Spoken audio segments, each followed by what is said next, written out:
Hello and welcome. I'm Stuart Craner, co-founder of Thinkers50, and I'm delighted to be hosting what promises to be a fantastic webinar today on the subject of leadership and probably much more.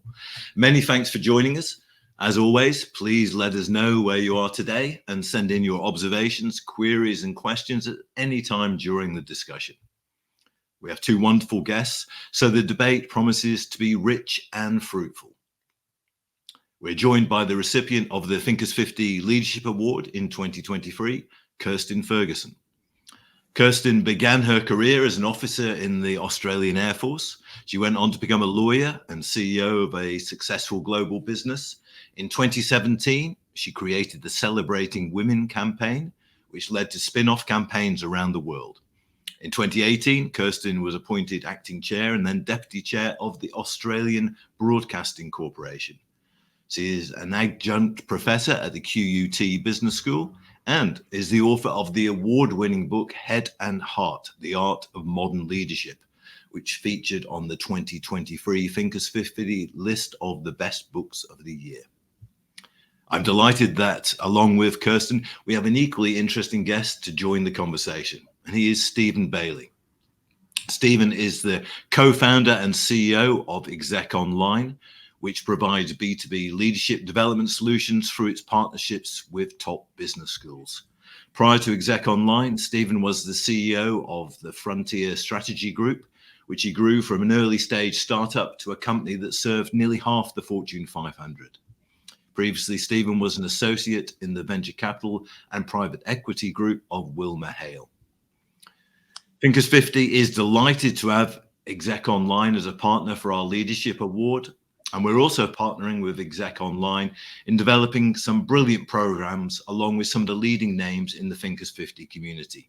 Most recently, Exec Online has developed programs with Paul Polman and Andrew Winston, authors of Net Positive. So welcome, Kirstin and Stephen. Kirstin is in Boston, Stephen in New Orleans. Perhaps we can begin by assessing the leadership landscape. What is the state of our understanding and practice of leadership in 2024? Kirstin, do you want to have the first stab? Hi, Stuart, and hi, Stephen, and thank you for having me. Yep, I'm coming from Boston this week, which I'm very excited about. Gosh, the state of leadership, I think it depends which sectors you look at. I think sometimes in politics, we wonder where all the leaders have gone. In business, I know leadership is something that's constantly being discussed. What kind of leaders do we need? Have we got the right leaders? Are we training leaders in exactly what we need to be doing? I think there's a recognition after COVID that we see leadership all through society. So it's moving away from just needing formal leaders. So I really feel that never before have we experienced so many people talking about what it means to be a leader from the kitchen table right through the boardroom. It's something that we now understand impacts our lives and that we perhaps can be doing a little bit better at as well. Wonderful. And Kirstin, Stuart, pleasure to be with you both. Coming to you from New Orleans, as Stuart mentioned. My sister's wedding is on this weekend, so it's a great week.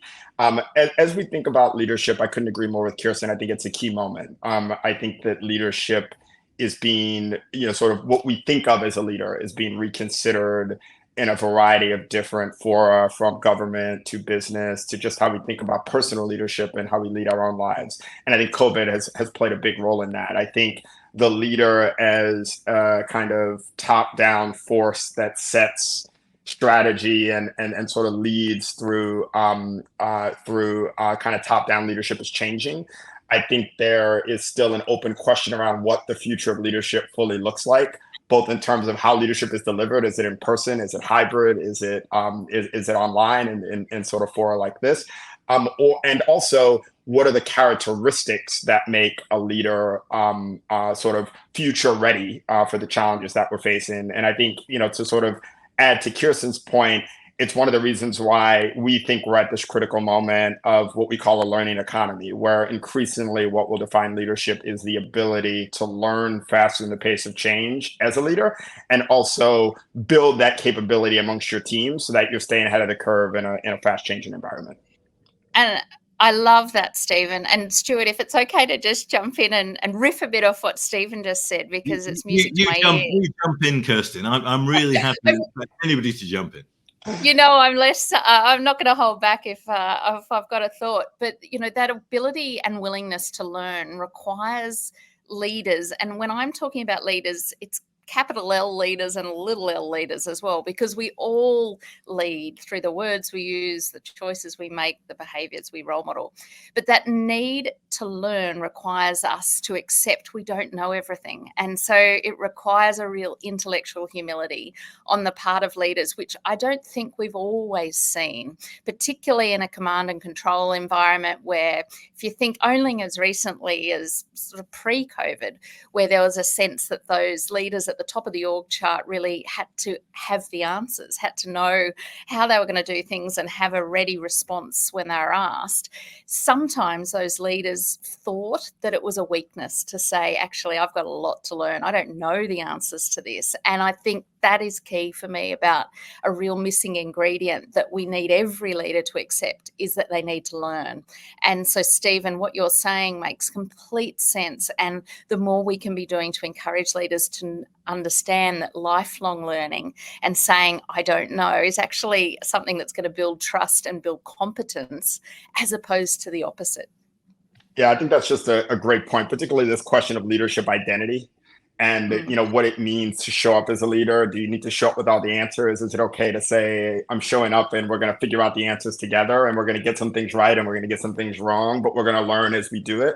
I think that's a very different approach to leadership. I think there's a generational change associated with that. So, one of the things that I did with Yahoo Business was sort of a roundtable discussion on, kind of the fact that there are 5 generations of leadership now, or 5 generations of employees in the workforce.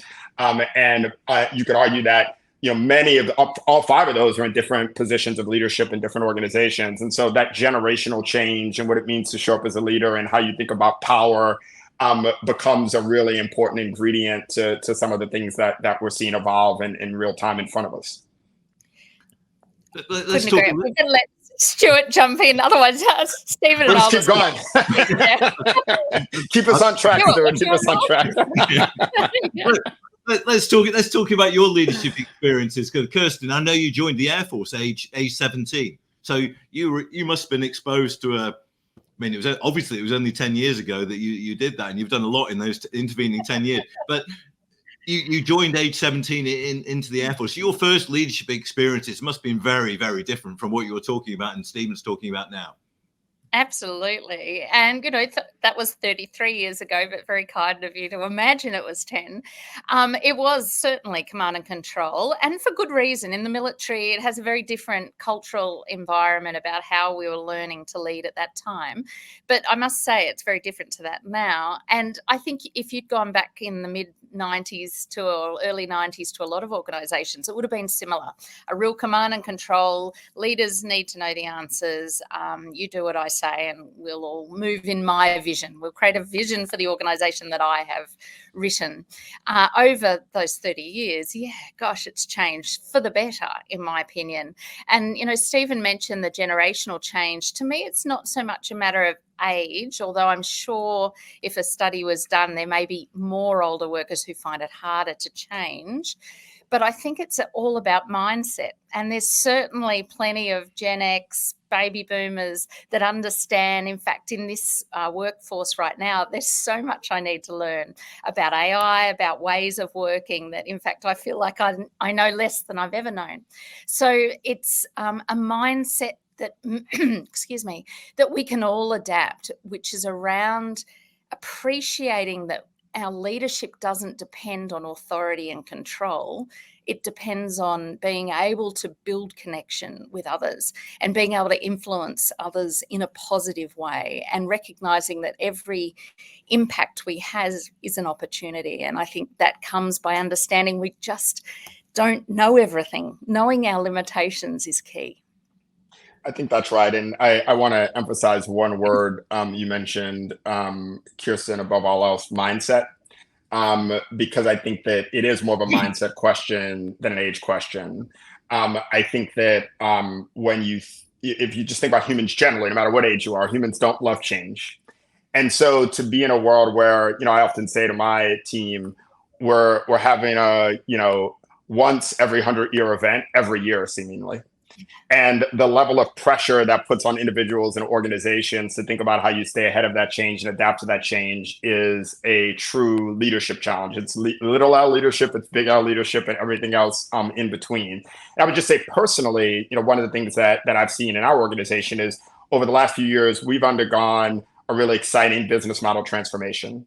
And I think many organizations are undergoing transformations that are internal at the same time that you have external variables that are impacting the business and creating not just dislocation for your organization, but also personal dislocation, right? As much as COVID created business dislocation, you were also connecting with individuals daily and checking in on them to see how they were doing personally and adapting to what was a really scary environment. And so it certainly caused me to have to flex my leadership and how I spend my time and how I think differently as a leader to bring our organization along the change journey, both where it meets the business and also where it meets the personal elements.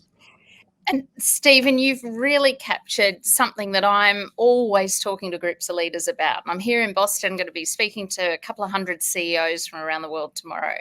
And the question I like to put to people is your leadership style that's been so effective for you to get you to this point, you're now the CEO, is it still fit for purpose? And it doesn't matter what role you're in, but often the way we have learnt to lead and been rewarded and promoted and all of those sorts of things is a way that was effective then, but it's not effective now. And COVID was just a classic example of exactly what you're talking about.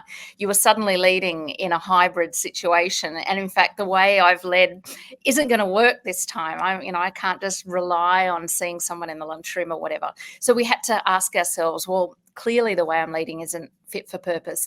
Now that we're out of COVID, I think we need to be doing the same things. And that's relating to all of those 1 in 100-year events that are actually now daily events that are changing the way we work and the way the expectations of those we lead are changing as well. So I think we need a lot of introspection from leaders to think about, is the way I am leading still fit for purpose for wherever I want to take the organisation? Well, people joining from throughout the world and some questions coming in. Please feel free to ask your questions at any time during the session. Here's one from Indira Bunik. What do you believe is the most significant barrier that leaders face in embracing vulnerability and authenticity in their leadership style? And how can they overcome this barrier to create more meaningful connections and drive organizational success? I suppose the truth of it is that leaders tend not to be promoted on the basis of their vulnerability historically. But they are promoted on their emotional intelligence, and you need emotional intelligence to be vulnerable and to know when to be vulnerable. So, sorry, Stuart, jumped in there because it's such a great question. Yeah, but you're asking leaders to be themselves in a way that historically they haven't been. Do you want to jump in, Stephen, or are you happy for me to finish? No, go ahead, finish your thought. Yeah, absolutely. I think authenticity doesn't necessarily mean you have to be exactly who you are when you're at a football match with your mates on the weekend. I mean, you could try, but part of being a modern leader is reading the room and understanding the context you're leading in. And so authenticity means your values, what you believe in, the way you treat people and treat people with respect. Definitely, you need to bring that through in every aspect of your life. Vulnerability, though, can be challenging, and I think the question comes back to what's the significant barrier. If you are fearful due to the environment that you work in, if you work for a leader who punishes people for showing weakness, for saying, I don't know exactly, all of the things that we want to reward, then you're less likely to be vulnerable. The irony is that the more vulnerable you can be at the right times and in the right context. So this isn't a matter of bursting into tears when there's a crisis. That is not helpful as a leader. But it might be being vulnerable in a team meeting, as we were saying before, going, I haven't actually come across this challenge before. sure, but I know together we're going to be able to answer this challenge and come up with a solution, etc. That's a version of vulnerability and authenticity that will build respect and build trust with your team. And in my view, that's all emotional intelligence, and that will see a leader promoted in time. You have to have the technical abilities, the head-based leadership that I write about, but you also have to be able to lead with the heart. Yeah, and I would emphasize one piece and then add another. I think, this situational element is really important. So I think the idea of, obviously just coming into a room in the midst of, massive amounts of change and let's say COVID, and saying, I have no idea what we're going to do. Yeah. I'm super afraid. I don't know. Yeah, that's not going to be the type of leadership that people gravitate toward. But finding the right moments and the right context to express vulnerability, I think, is really important, and to humanize yourself, because there's this tendency of the leaders over here and we're over here as the team, and the more it can be we as opposed to leader and us, I think the better off you're going to be as a leader. I would say the second thing that facilitates that is just great listening. I don't think there's ever been a moment where it's more imperative for leaders to spend time listening, both about business topics and personal topics. So one of the things that I kind of frankly stumbled upon during COVID that I now have carried through in my leadership is, rather than jumping on a Zoom call and you go right into what's the agenda and what are we covering, I try to reserve the first 5 minutes for just how's life, how's the family, how you feeling, what are you excited about, what are you may be afraid of, and sometimes that conversation will be 3 minutes. And sometimes it might end up being 10 minutes. And understanding what your people need at any given time, and then understanding how to give them what they need as a leader based on that listening, whether it's related to challenges they're facing at work or personally, becomes a huge part of the equation. There's a great book called Why Should Anyone Be Led by You, by Rob Goffey and Gareth Jones. And their kind of slogan was, be yourself more with skill. So be yourself, be authentic, but more. You have to know when to turn the volume up or down, and with skill, you kind of have to use it appropriately, which seems really, really good advice condensed, I think. Yeah, and in the research I did for my last book, Head and Heart, I called this attribute leading with perspective, which is all about reading a room in layman's terms. But I've now had something like 22,000 people from around the world do the Head and Heart leader scale, and we keep analysing the data. And the most important of the 8 attributes is this one, leading with perspective, or being able to understand the context you're leading in. And it correlates most highly with all the other attributes. So it really does come down to definite data showing that this is a skill we need to develop in people. Often I'm asked, how do you develop that?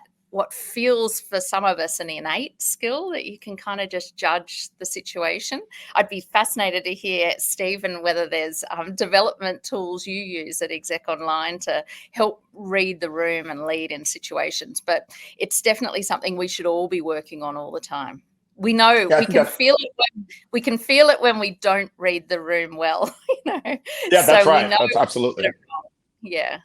Yeah, and I think it starts with personal leadership. So at Exec Online, we have a range of different programs and coaching solutions that are designed to tackle different elements of this. And so leading self, in many ways, is at the root of this. Kind of understanding what is your leadership identity, and both what is it personally, and then how does it project out, and where the implications are projects out on how other people perceive you and how other people perceive your leadership is a great place to start. I think perspective taking is really important, and that ability to be empathetic, to listen, to meet people where they are is an important piece. And then another area that we see as a big area is communications. And so, particularly now that we're communicating through a variety of different environments, it's live, it's virtual, it's in person, all of these different pieces.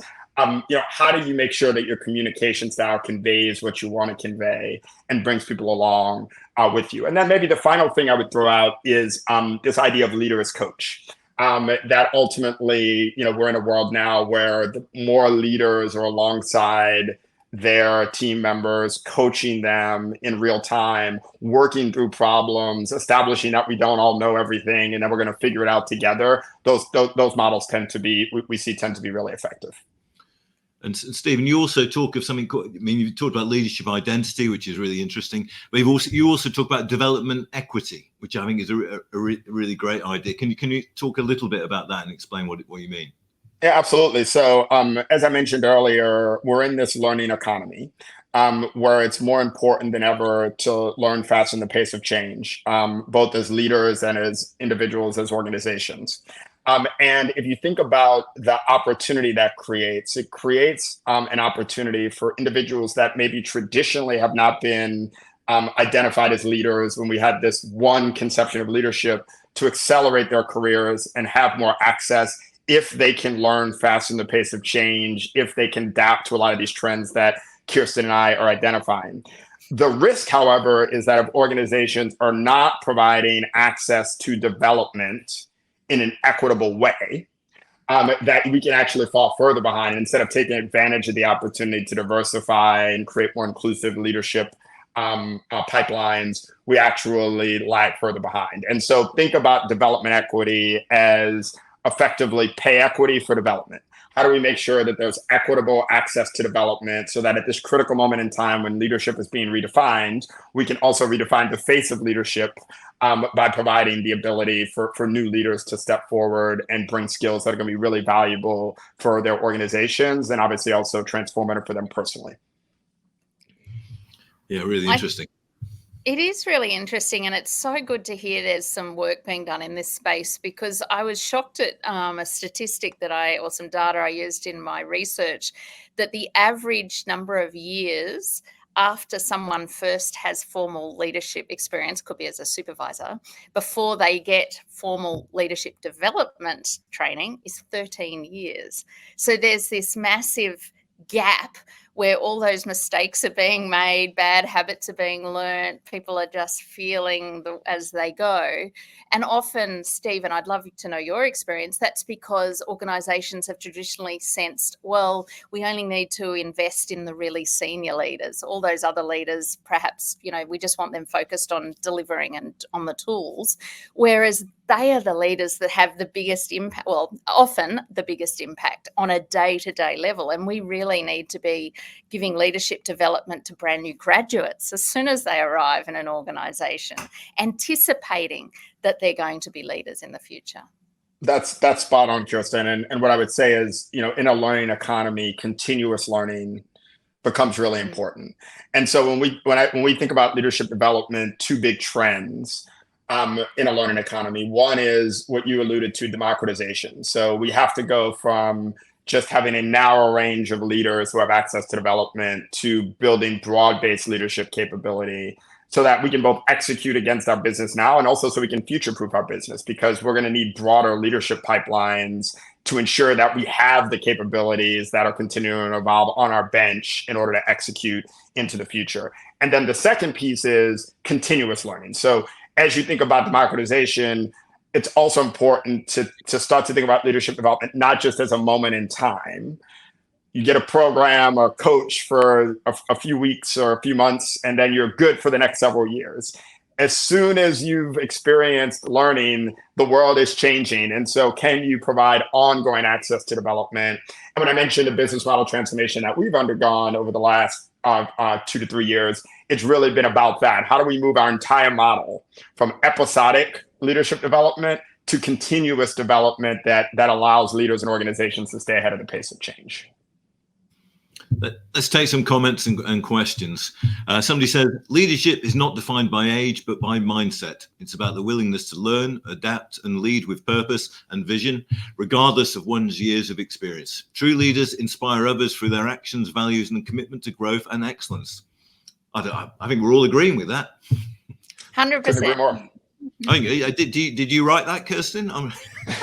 I could have, but I didn't. I agree heartedly with LinkedIn user there. But yeah, school kids can be leading. I mean, we are all leading in different ways. It's irrelevant how old we are.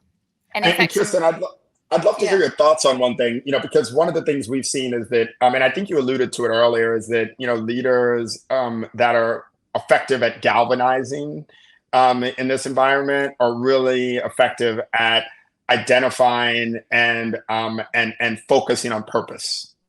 And I'm curious, kind of in your work, when you think about head and heart, how purpose intersects. Oh, I mean, it is essential. And I think Hubert Jolie's book, The Heart of Business, he talks about human magic and galvanizing human magic around purpose. And without it, it's very hard to get everyone enthused. That is a big change from when, in the 50s, the organization man was making widgets and it didn't really matter what the purpose of the widget was. That was their job. Now, and I've got daughters in their 20s, they actively want to understand, well, what does this organization do that I'm going to go and work for? Now, it might not be a deciding factor as for their whole career, but it's important to them, the purpose of that business. But within that, leaders, need to understand that whatever the purpose of a business isn't enough for an individual. We need to feel purpose in our role within that business. So, we have to be making sure that we individually feel a purpose to what we do every day and that we're able to add value. Otherwise, as you know, we get disengaged employees. So I think purpose for me works on a couple of different levels. Yeah, I think that's a great point. And what's really interesting is this idea of like understanding the purpose of the organization, but then also the purpose of my role. And I kind of analogize it to strategy, where, we've known for a long time that the best leaders both set a strategic vision, but then also ensure that there's strategic alignment up and down the organization. In an ideal world, every CEO wants every employee to understand, okay, this is how I fit into the strategy. And I think purpose is in many ways the new challenge for a lot of leaders. How do you ensure that that same rigor that you take to strategy to ensure alignment, you're also winning hearts as well as minds with the purpose of the organization? And there are some organizations, sadly though, they understand they need a vision and purpose and values, yet they, as we all know, the euphemism, they're just words on a wall. And so I think it's really, again, it's that mindset we're talking about. You're doing it not because your shareholders, investors or someone expects you to do it. It's because you actually believe in the purpose. And that's where we need leaders who are truly galvanized behind it, not just able to recite whatever it says. And there's a real difference. And again, we can sense it. We know when someone is just, saying what's needed to be said. Absolutely.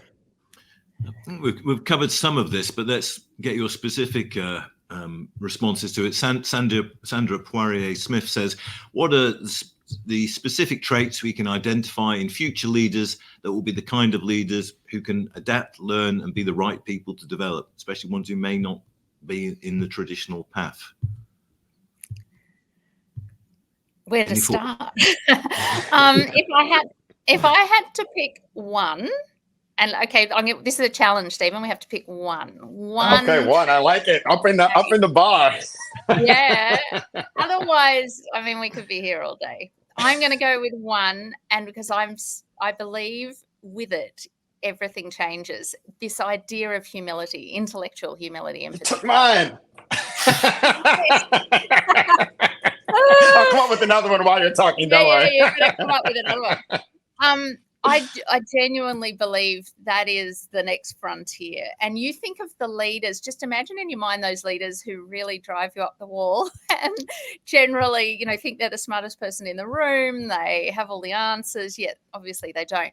The difference they could make if they were able to be just that little bit more humble and to be able to bring people along with them by saying, even if they have the answer, they might have done it 20 times before, but that ability to become a coach and use that opportunity to say, well, what would you do in this situation, Stephen? And being open to hearing, actually, it could be a better idea anyway. So I'm hoping that, especially along with AI, where we're going to be working alongside tools like that, we need a huge amount of intellectual humility on our limitations. Sorry, Stephen. Yeah. No, that was obviously I agree. That was a great one. And I would just add, effective listening and communication skills to that. So I think humility opens you up as a leader to the possibility that other perspectives, right, are valuable and that you might not have all the answers and there's still a lot for you to learn. Some of the conversation we've had earlier. And then the ability to listen to those perspectives and then communicate back effectively to folks in a way that engages them and meets them where they are, and recognizing that, especially in a more diverse workforce, communication styles need to flex and vary based on audience and based on modality. The leaders who can really do that, if we can combine that humility and communication and listening, I think you're in great shape. Yeah, I'm trying to think of examples of people I know who have become more humble. And it's an unlikely trajectory for most people, isn't it? Well, it is. I mean, especially. Oh, go ahead. No, you go, Stephen. I was going to say, especially given our traditional characterization of leadership. This idea that, you get anointed as a leader and now you're the boss. And whether you're watching movies or TV shows or reading books, there's that like kind of reinforce the idea that like now you're the decision maker. And I think leader as top-down decision maker versus leader as enabler is a huge shift. And I think you see some leaders that step into leadership roles, and particularly when you're a new leader. So maybe I'll speak more to that new leadership demographic, what I'm about to say. You kind of step into the role and you realize there's a lot you don't know. And there are two ways to handle that broadly. You can make out you know it and be the type of leader that, isn't humble and sort of says, okay, it's going to be like this, and you've got to kind of put on a persona. Or you can say, we're going to figure it out together. And I think the figured out together leaders that sort of embrace it as a moment for humility see a lot more success. And you captured something I wanted to sort of make a point about. Power definitely is an inhibitor to humility. So there's plenty of research that shows the more power we get, the harder we find to be humble. However, the irony is, I think it becomes easier to be humble the more powerful you are or the more senior you are, because you're spot on, Stephen. When you're a brand new leader and you're a graduate or you're very in your start of your career, it's much harder and not always appropriate to go, look, I don't know the answer to this, but let's do it together, because you are there to be technically skilled at whatever it is you are doing. And I think it's only as you progress and become more confident in your abilities, and it's all about that self-confidence of knowing as a more senior leader, I know the answer. I've actually done this 30 times. You're thinking that internally, but I don't need to prove that now. I don't need to use this as an opportunity to show everyone how much I know. I know that. This is much more about me coaching people along the way. And that's where that humility comes in. And so I would just encourage leaders at any level, but particularly those middle to senior leaders, this is your chance now to really build that persona you have as a leader that people want to work with. And being humble and intellectually humble is something that will gravitate people towards you, not scare them off. A few observations from the audience. Intellectually honest leaders are not hired into the key leadership positions, and yet they are usually the most effective, which is interesting in itself. Somebody else says, insufficient focus on communication is at the heart of the problem. Silos prevent purpose from being enacted. Yeah, I would say that, to the comment around who gets promoted in the roles, I think it varies a lot by company and company culture. So I think there's some organizations where if you're intellectually honest, that's highly prized and valued. And organizations spend a lot of time focused on this concept of psychological safety to allow people to be honest and straightforward. And those are the people who advance in the organization. There are other organizations where absolutely it's the case that it's about politics and about, not saying the wrong thing to the wrong person. And you end up with an organization that spends very little time thinking about the end mission or vision or customer, and spends a lot of time thinking about inside out considerations around how to maneuver for influence. And so as a leader, particularly as you not just become a leader of teams, but a leader of leaders and a leader of enterprises, your ability to build and maintain a culture that incentivizes the former and not the latter becomes really important. There's a couple of the most recent comments says, how can leaders cultivate an organizational culture that prioritizes psychological safety, encourages innovation, and ensures a sustainable pace of work to support employee well-being and long-term success? I mean, you kind of touched on that there, Stephen. Ruth Gautier, nice to hear from you, Ruth. Says, Kirstin, can you touch on the issue that women leaders can be too humble, often using the we term when they did the work themselves? Any tips for women leaders? I'm sure you have many tips for women leaders. But I is that true? love that. Women are more susceptible to be humble, therefore they're better equipped to be great leaders. Well, there's a few, Ruth, that is an awesome question because I'm actually doing research around this right now. So minorities and humility are actually an interesting sort of side note to what we're talking about, because often those in power can use be more humble as a way to control minorities. And that's been something that's been shown throughout history of workplaces. So for women in particular, it's a message that they've been given for some time that, you need to be a bit more humble, not so aggressive, all of those sorts of terms. Whether it's true is a whole different point altogether. And I think for women, yes, we often might, and this is such a stereotype because it's not all women, but might be more team-based in our language. Yes, we have done this when it was you. I think there is an element for women in particular to be really aware of what confident humility looks like. It's that sweet spot between being too self-deprecating, I didn't do any of this, and it was all someone else doing it, to hubris and arrogance at the other end, which we don't want either. So there's confident humility, which is really being aware of that point in the middle where you might be someone who recognizes your team, and I think that's a fabulous trait. Yet if someone in your team then says, well, actually, Kirstin, you were the one who came up with this idea, a simple thank you. So I think there's a point at which we need to recognize where we all fall into self-deprecating, but men can do that as well. But women, I think, historically have been given the language that they tend to be more humble. So whether we believe that ourselves, perhaps. Well, I must say it's wonderful to hear from Ruth, who's a great Exec Online faculty member. And I would just add one piece, Kirstin. I'll tell a brief story. One of my employees, his daughter, was at an internship, and she was sort of experiencing for the first time this exact dynamic of sort of someone on her team, a male on her team, who was sort of claiming credit. I did this, I completed that, I was successful in XYZ way, and she was a huge contributor. And probably a bigger contributor, and didn't quite know how to deal with this dynamic of I don't want to come across as saying me, but at the same time, I don't want someone to take credit for my work. And it leads me into a conversation that's a little bit adjacent, which is this idea of mentorship in organizations. And whether it's gender, whether it's race, whether it's other forms of identity, where individuals have gone through a series of experiences in progressing through the organization that are unique in some ways to their identity in terms of the challenges they face.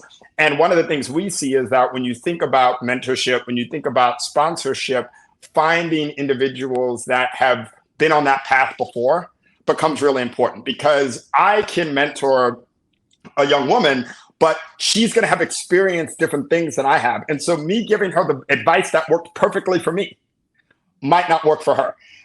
And so finding those connections, and as we think about development paths, it puts an extra premium, making sure that people do progress and you have representation at leadership, because if you don't, then you can't form those relationships, and it just builds on itself in terms of, really being able to provide that type of advice. I couldn't agree more. I mentioned earlier I've got daughters in my 20s, and they won't be watching because they're fast asleep in the middle of the night in Australia. But, I'll listen to they've both got male bosses who have, given them professional feedback and counselling on areas to work on, all the things you would expect. But often it's around their communication style or their personal style. And it's very much that man's experience of how he may operate in that environment, and counselling them that, they might need to do the same. And they'll repeat it to me, and I'm like, I don't agree with that feedback. Obviously, I'm biased. I'm their mother. But I think that kind of issue that you're talking about happens every single day. And that's this recognition that, the lived experience of the three of us is all very different, and we will read a room differently. We'll approach a leadership situation differently. And that doesn't mean that it's incorrect. It's just a different way of needing to help people become effective in their areas of strength. as somebody's posed a follow-up question, would you say cultural background has a role in this? And I suppose there's got to be, I mean, cultural meaning between different societies and nations, because the way you read a room, you would read a room Definitely. in Japan is very different from Australia and so on. And okay, we can say that leadership is universal across all mankind, but our interpretations of it are very, very different culturally. I think that's exactly right. I mean, being in New Orleans now, I've got my Cafe du Monde coffee mug here. I think even if you think about within the United States, cultural differences by geography. So every morning I go for a walk, whether it's in New York, whether it's in New Orleans. And when I walk in New York in the morning, I pass by many people and I say hi to none of them. In New Orleans, on my walk this morning, I said hi to every single person I passed by. And it would have been considered rude for me not to. And so I give that little vignette. You put that in the context of leadership, how you run a meeting, how you establish relationships, what you're looking for in a room, how people value your communication, how they value your interactions with them, even within the same country, has tremendous variance. And then when you extrapolate that globally, when you extrapolate it across different, sort of races and cultural backgrounds, that sort of really brings home the challenge that leaders face to make all people feel included. Yeah, I can only agree. And one of the experiences I've had is I think we should extend this. It's not just culture or race or gender, but neurodivergence as well. So in my book, I write a lot about reading a room and leading with perspective. And I've had a number of people who are neurodivergent say, well, that's not, I find reading a room really difficult because they don't have the same skills we might have to pick up on body language and different aspects like that. So, this is why leading with empathy is so critical, that we as leaders understand that not everyone will lead in the same way, but they can be incredibly effective in the way that they lead, depending on the context. I read some research that a lot of leaders have experience of sales early in their kind of careers. And there was one guy who was a CEO of a major corporation, and he'd started life as a tour guide, which is a really good kind of testing of how you read a room. You're the person leading. And I think there's a lot of them have that similar sort of experiences. There's a really nice point on LinkedIn, a comment, which I'll read in its entirety because I think it's important. The experience of being a minority can often instill a deeper sense of humility in leaders as they navigate challenges, embrace diversity, and champion inclusivity. This humility not only fosters empathy and understanding, but also cultivates a culture of respect, collaboration, and empowerment within the organization, ultimately driving positive change and innovation. Really, really nicely put. Thank you for that point. Another point somebody else had raised is about AI and technology. Of course, we're all talking about what we're talking about here is a lot of things we've talked about is about the very humanity of people, about their humility, about their egos, which is all very, very personal. So where does AI fit into this? I mean, Stephen, you've written about leading in the age of generative AI, but it totally undermined our understanding of leadership, doesn't it? Yeah, well, I think it presents both tremendous opportunity and tremendous risk. And so I'll start, because I always like to end on the positive, I'll start with the negative, which is to say that when you think about bias and when you think about some of the practices, particularly in the context of inclusion and diversity that we're looking to move away from, when you think about generative AI, just AI more broadly, you have a real responsibility to ensure that the algorithms that you develop remove bias, because the ability to scale bias in an AI world is greater than we've ever had before. And so if you get it wrong, the implications are much more broad than we could ever contemplate in a world where bias is human to human only. Now, the tremendous opportunity, however, is that if you do think about it with intention about how to remove bias from decision-making and opportunity, there's a great democratization moment here that we can take advantage of. And what I mean by that is, if you think about the things that are most complex in your life, and I'll use an education analogy, choosing a college. How many people start researching where to go to college and are immediately intimidated by just the overwhelming amount of information that's in front of them? And it makes it very difficult for them to process. In a world of generative AI, having an interface that's engaging, that can take tremendous amounts of data and simplify it, put it at your fingertips, and democratize complex decision making to make it easier for people to access resources that make their lives better. We're thinking a lot about that in the context of learning. How do we make it easier for leaders to figure out what capabilities they need to build in real time, build those capabilities, and then come back in that continuous learning journey and take all the friction and intimidation out of having to make those decisions themselves. So tremendous risk. Also tremendous opportunity, I think, particularly in the educational context. Kirstin? Yeah, well, look, I'm excited. I'm a pro AI, excited about the opportunities, but I do think bad leaders will become even worse and good leaders will stand out. And the example I use for that is, you can get AI now to do your annual development plans and performance reviews for your teams.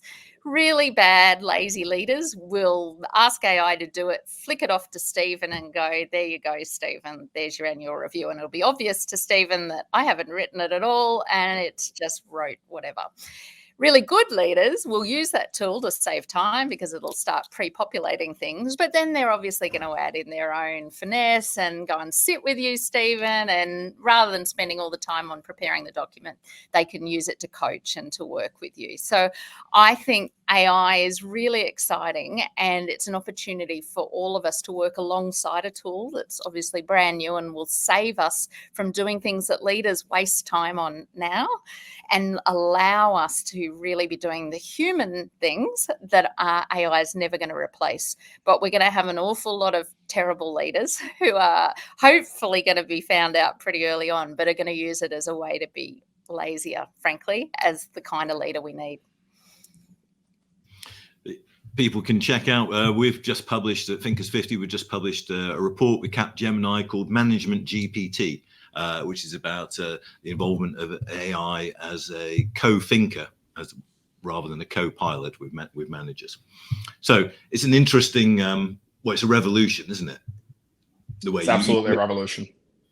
Oh, you only need to spend a bit of time on Gemini or ChatGPT and it is mind-blowing. I feel like we're, the people when the telephone first came around or the internet back in the day. It's a bit like that. So where does this leave leadership of the future? In 2050, I mean, we've been talking about one of the things we said, one of you said that very early on in our conversation was command and control is dying. Or command and control is dead, but it's been dying for quite a long time and hasn't quite disappeared. So by 2050 or by 2040, do you anticipate a revolution, a true revolution in leadership? Because these things have moved quite slowly. Well, my view is that by 2040, we'll be talking about probably multiple iterations of the next set of leadership challenges. But what I will say is that I think in 2040, to the extent that any of us have a crystal ball, a lot of what we're talking about right now is the cutting edge of leadership, and what the best leaders do will just be assumed as the basic set of capabilities that make you a leader. And so it won't be leaders who are empathetic or leaders who learn fast in the pace of change. It will be synonymous with leadership in a way that if you're not doing those things effectively, you're not going to be a leader, that has any level of success in 2040. That's my crystal ball says, but we'll see. Hopefully we'll all be around to talk about it again in 2040. Gosh. I don't know about that. I'm hoping to be enjoying life somewhere. LinkedIn Live with you too. But I thought you were having fun, Kirstin. I am having fun. But, no. I will have progressed by then. Oh, you'll have a hologram. We'll have holograms of ourselves. There you go. Send your hologram. I'll send mine. We'll do that. That sounds perfect. I'll be on a beach somewhere. Look, I don't disagree with anything you just said. I don't think there will be a revolutionary change. And in terms of command and control, I think it'll always have a place. In a crisis, in certain situations, this is all back to reading a room. You do need a leader that's prepared to say, this is what we're doing. I need everyone to get behind us now, and off we go. And that's what people in your organization are looking for. Those situations, though, have gone from being 100% of the time in the 1950s to, rare occasions when there is a genuine emergency. So for me, 2050, all the things that Stephen said, but we'll have truly human leaders that put people at the center, that have the tools around them, the holograms and the AI or whatever it is, that enable them to deliver whatever the purpose of their organization is. But they're still leading from the head and the heart all the time. It strikes me, looking in our conversation, that both of you have a kind of a broad range of knowledge and inputs on leadership. I mean, Stephen, as an entrepreneur, investor, exec online, CEO, and you're the chair of the Truman Center for National Policy, a member of the board of Prospect Schools. So you're looking at the leadership world from a variety of different perspectives. And same with Kirstin's experience in the Air Force and elsewhere. Is one of the issues that in the corporate world, leaders are still blinkered? They're unwilling to learn from the education world or elsewhere? Yeah, I have noticed that it is very surprising, the lack of cross-pollination that you see between different really important contexts of both leadership and society more broadly. So as you mentioned, I'm the chair of the board of the Truman Center for National Policy, based in Washington, D.C., focused on, kind of progressive national security, lots of military representation, so lots of great leadership in the organization. It's a membership-based organization, so lots of former and current military that are members. I've spent a lot of time in New York on boards. And what's interesting is how much those two worlds don't overlap. And there's a tremendous opportunity. So people in DC, what's going on in New York? People in New York, what's going on in DC? Interested, but not necessarily overlapping and engaging. So I think leaders that can span different contexts, that are connectors, that can bring best practices from different areas of our society, are particularly valuable in the world we live in now. Kirstin, where does your work go next? What can we look out for? Well, I'm currently working on my next book, so you'll certainly hear about that when it's out next year. But I'm loving doing a lot more work in the States. So I'm here for 2 weeks. I'm in Boston, off to Washington, D.C. at the end of the week, and then on to New York, and then back again in 2 weeks doing more events in Vegas and also up in Montreal. So I am, loving life and keeping busy. And your scale, can you tell us briefly about the head and heart Yeah. scale? So anyone can go and do it. Just visit headheartleader.com, and Thinkers50 might like to put that in the chat, just headheartleader.com. Totally free. It takes about 5 minutes, if that, and you'll get a personalized report. And as I mentioned, I've been overwhelmed the number of people that have done it. I think we're up to about 140 countries. And it'll show sort of how whether you tend to be more of a head or heart-based leader, and how you go on the 8 attributes of head and heart leadership. I'll be interested to hear how you go. Let me know. Yeah, the link's in the chat for everyone. Please join in and check out more about Kirstin's work as well. Stephen, what's next for Exec Online?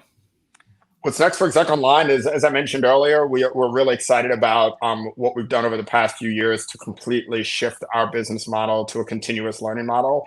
Where organizations, instead of buying individual programs or coaching sessions, buy annual licenses for development for their leaders. And we're really focused on, in phase 1 of Exec Online, it was about democratizing access to leadership development. In this next phase, it's about combining democratization and continuous learning to allow organizations and individuals to stay ahead in the new learning economy. Yeah, I mean, I think that's a big message from this session. What we're anticipating and experiencing is the democratization of leadership, enabled by technology and also enabled by changing attitudes within society and within different generations. We're out of time. Stephen, really appreciate your time and your insights. Kirstin, a pleasure as always. Thank you, everyone from around the world who's joined this session. And I'm sure Kirstin's daughters will be tuning in to look at the recording of the session. And it will be available. So very optimistic, Stuart. Very optimistic. Yeah. And we'll go ahead and pencil in 2040 for the next one with Kirstin's avatar. I might send my daughters to that one, I think. That sounds good. So we'll thank you for everyone for joining us. We'll see you all in 2040. And for those who can't get enough at Thinkers50, we'll be back for another LinkedIn Live session tomorrow with a member of the Thinkers50 radar for 2024. So thank you very much, Kirstin. Thank you, Stephen. Thank you, everyone, for joining us. Thank you, Stuart. Take care. Bye.